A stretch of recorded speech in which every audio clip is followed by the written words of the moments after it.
सच्चाई, याद रखें, सच्चाई इंसान को लीडर बनाती। बगैर सच के दुनिया में किसी ने भी किसी शख्स को कामयाब होते नहीं देखा। अगर कोई शख्स कामयाब हो जाता है, एक लीडर बन जाता है और झूठा है, तो वो क्या करेगा? अपनी कौम को डबोएगा।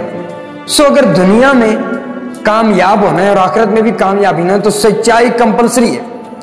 इस दुनिया का इमाम बनना है तो सच्चाई लाजमी है।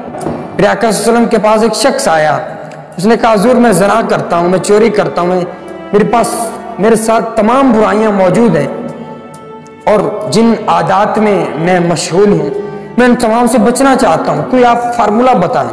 तो आप सल्लल्लाहु अलैहि वसल्लम ने फरमाया आज से झूठ बोलना बंद कर दो, क्योंकि अगर तुम बुराई के काम करते हो और उसको छुपाने के लिए झूठ बोलते होंगे, लेकिन अगर इसके बाद अगर आप बुराई के काम करते हो और सच बोलोगे तो आपके फंसने का खदशा होगा।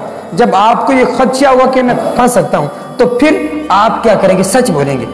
सो सच्चाई किसी भी शख्स की कामयाबी के लिए बहुत ज्यादा जरूरी है। शख्स जो कि सच की तलाश में था, सच ढूंढने के लिए निकला, घर से निकलता है और एक मस्जिद इमाम के पास पहुंचता है और कहता है कि हुजूर वाला मैं देखता हूं आप लोगों को तो अच्छी अच्छी बातें करते हैं, आप लोगों को तो नेक और दीनदारी की बातें करते हैं, मगर खुद जो बातें आप दूसरों को करते हैं उनके ऊपर अमल नहीं करते। तो उसने कहा छोड़े मियाँ जाएं आप, यही मजहब है, यही दीन है और यही दुनियादारी है।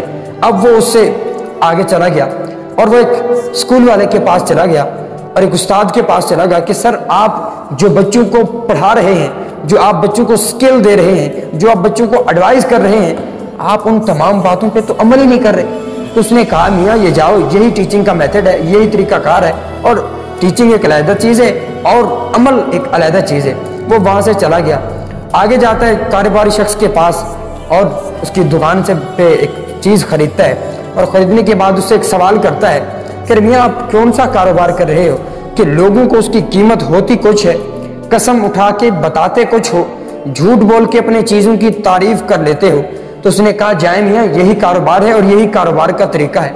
वो उससे आगे चला गया और आगे जाते ही उसने अपनी ज़िंदगी के बारे में पूरा एक रुक्का लिखा और रुक्का लिखने के बाद कहा कि मैं अब किसी और तरफ सच की तलाश में जा रहा हूँ क्योंकि यहाँ पर मुझे सच नहीं मिलता। सो अगर आज हम माशरे में देखें तो ये तमाम बातें, तमाम खसूसियात मौजूद हैं कि हम अगर दीनदार के पास जाएं तो वो बातें बताता कुछ, उसके ऊपर अमल कुछ करता है, जिसकी वजह से माशरे में बैड हैबिट्स ज़्यादा हो रही हैं। इसी तरह अगर हम टीचर के पास जाएं तो वो बच्चों को इस तरह की सोच देता है कि कामयाबी की और नाकामी में फ़र्क बताता है, लेकिन खुद उन तमाम बातों के ऊपर अमल नहीं करता, जिसकी वजह से वो कौम का बेड़ागर कर देता है। इसी तरह अगर किसी कौम ने कामयाब होना है और आगे बढ़ना है तो उसमें सच्चाई बहुत ज़्यादा मैटर करती है। अगर किसी कौम में सच्चाई नहीं है तो कभी भी कामयाब नहीं हो सकती। कहा जाता है कि सिकंदर आजम ने छोटी सी उम्र में सारी दुनिया के ऊपर हुकूमत की और उसके जो कमांडो थे उनमें सिर्फ एक खसूसियत पाई जाती थी कि उनके सारे के सारे कमांडो सच बोलते थे। जब वो सच बोलते थे तो तमाम लोगों के ऊपर एक दूसरे के ऊपर एतबार था, ट्रस्ट था कि कोई भी शख्स किसी को धोखा नहीं दे सकता, अगर कोई धोखा देगा भी सही तो उसके सच बोलने की वजह से वो पकड़ा जाएगा। तो इसी वजह से सिकंदर आजम ने दुनिया में हुकूमत की। तो अगर आज भी कोई किसी के दिलों की हुकूमत करना चाहता है तो सच